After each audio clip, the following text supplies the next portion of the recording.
This is my shop with all my figures. All 1/24 scale. They're from multiple brands. Masterbox, Tamiya, Masterbox, more Tamiya. I don't know what brand that is. Campus Friend Set. These are the paints I use. They're water soluble. They're cheap. Just add the dimension of modeling. I encourage you people to use them. It's always nice to get figures that stand up by themselves. Some don't, have to lean against something. You can also modify the figures. Those two military guys back there are the same character, but I modified them.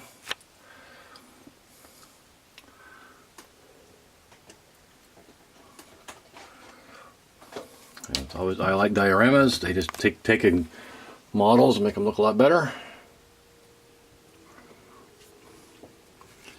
Work underneath the car.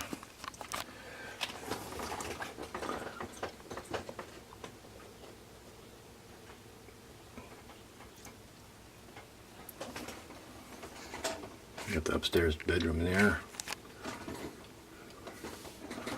And that is my shop.